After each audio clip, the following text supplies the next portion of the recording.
but I think it changes the experience afterwards. And I think for a lot of us, now some of you in the room were blessed with a functional upbringing, and there weren't these opposites of things going on. But some of the rest of us had a slightly more conflicted coming up. And when that happens, when you are a product of, some conflict, there's a lot of things that we tuck in, and we try to, it's easier not to deal. It's easier to deal with the stuff that works and that we like. And so as we open that up, both as a human being and more importantly, as far as I'm concerned, as an artist, it eases us up, but we have the wonderful experience as artists to be able to ease up life for other people in the stories that we tell, so that we can sort of take these things that we're working out for ourselves and get better at and more accepting and more allowing and forgiving of ourselves and others in the world, all that stuff that we all go through, and some of us get a little more of a load of that to go through than others, depending on background. We get then as artists to translate that out in stories that maybe relieve somebody else's life that we'll never know and never meet. And I know, for instance, in the Housewife, the Trailer Trash version show, I know that show because I have cousins that said to me about that show that it helped them in their lives, and that I would just hear, So. Friday Night Lights, or isn't it? Yeah, Friday. I was wanting to get Saturday Night Lights, but Saturday Night Live, Friday Night Live. I was just visiting my cousins in Texas. They were going, "We just love that show. It makes us feel so much better about being us." And, I think it made a difference to people, and the fact that you got to be a part of that. And for me, like with Damon, the fact that I got to be a little part of his part in this movie about East Timor that means something to that's what storytelling is about. As artists, we have this opportunity to affect other people's lives that we may never even know or see, and that's a lovely thing to be able to do. What other questions, comments, anything else? Yes, Don? So, I really loved that when you did the myths, you talked about how you play the opposite ends, and I really took that in, and I said, I'm going to use this. I'm going to make it work. And I have a really recent example. I shot on Wednesday on Party Down as a co-star as a goth chick. And in the audition, I have acceptance, by the way. So I either need to be liked or the opposite, I'm rebellious. And those are the two kind of extremes of that. So I went to the audition for this goth chick in full-on goth, fake piercings, black lipstick. It was really like, I'm rebellious, fuck you. I am this girl who doesn't need to be liked. And in the words of the audition, she starts out that way, the fan walks in, and I practically ripped my clothes off, so desperate for his attention, wanting to be liked, which isn't expected of a goth girl who says fuck you to the world. And they loved it so much that that's why they cast me, and then I got to set, and that's really not what they wanted. I mean, they did in a sense, but it was so funny because there's all these really hot other goth kids and extremes and things on set. And the director comes out and he's like, everybody else, you guys are too cool. You just keep being as uncool as you are. And I felt like he must have known that I was accepting of that to be able to say that. Because it's something you don't really say to an actor, like, you keep being uncool. Because I really thought I was trying really hard to be cool, from my point of view. And I mean, and I know that that's part of who I am and that I'm really not cool and I'm trying so hard to desperately be cool.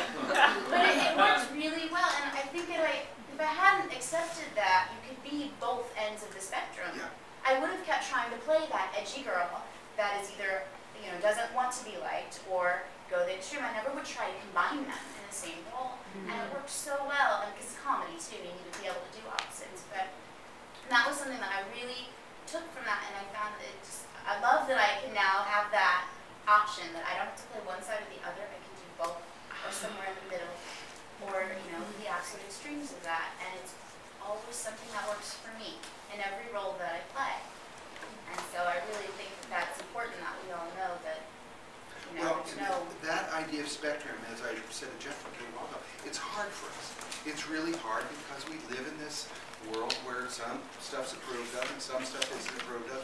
There are good stuff and our bad stuff, our doesn't need therapy, our needs therapy stuff. And we're just constantly reinforced for all the approvable stuff and unreinforced for the disapprovable stuff. And so that reality that you know, it is a spectrum. Both can be going on. Of course, both extremes are possible in me. Of course, there's a good version of every neighborhood. Of course, there's a not good version. And of course, there's everything in between available to me. And both as a human being and as an artist, I have the freedom to choose these things. And now I have names for what's available to me to choose. So it makes choosing a lot more fun and interesting when you know the alternatives to choose because they have names.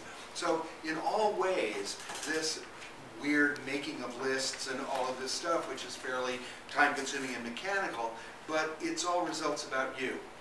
It isn't just a lot of, you know, homework.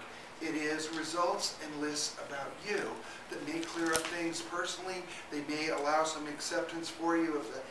But my primary goal is that they allow as much of your humanity as an artist to be available to you in your storytelling, because I think that's what makes the richest stories to watch. That's what allows us surprises of somebody that we don't even really think of as an actor giving a fairly inspired acting performance. That's what allows that, is that use of you. And what we do in here is just facilitate it by giving you lists of names to get to the stuff that God already gave you, but isn't getting used as much, or you get in your head, or you start thinking or judging, or all the various things that we all do that stop us from being as much as we want to be and that we know we can be. And as we begin to use this stuff, try it out, hear ourselves, go to the extremes, use these as cues, we have that experience that forces the kind of acceptance and awareness of all the dynamics of ourselves that then become shareable and usable because we've experienced them and we have acknowledged them and named them.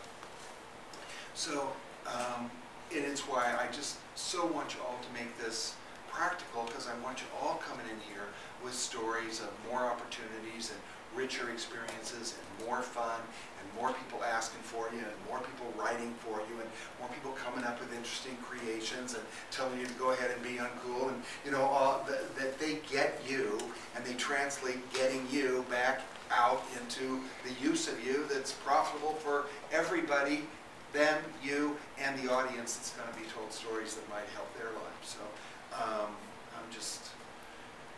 I want you to use it. I want your promise. What else? Any other questions? Sam, Yes, I had to present myself to a big crowd, like bigger than this, and I was kind of annoyed, and everybody was presenting themselves, blah, blah, blah, blah. And I was in the back of the room, and I was like, I didn't have any desire of saying anything, so I just stood up and I just threw one of my essences, and it was like unbelievable. It was like shutting out the lights on the stage all of a sudden. Everyone, it was a fairly small line. Everyone just lit up. Everyone laughed. It was so unexpected. It was as if I had done a touchdown on the Super Bowl, you know, and 3 seconds left. I was like, you have got to be kidding, you know, this is wonderful, I love it, you know. I really did not expect that at all. I was quietly on that side, you know. This is the It was power. fantastic. This is the power of charisma. The gesture of public self-acceptance, not personal self-acceptance, which is also powerful and spiritual, and we all need to be able to accept ourselves, but to point it out to people. Here's how I am, and I don't mind you knowing. You know, there is such incredible power to that, and it's like right at the moment I'm wanting to go to the White House, and I'm wanting to sit down and go, Brock, Yes. stop talking details, just point out your ears, dude. Just start being charismatic. Because when he says stuff, or anyone says stuff that is, this is how I am, I acknowledge what you're probably noticing, then we listen. But when we're getting handled policy and details, as much as we need that to make informed decision, have informed debate, we're not listening. Folks said something that's sort of germane to tonight and to applications of this stuff that I don't want you to forget. Because a lot of times people come and they have a good time and they leave, and the actual practical application of this, they don't really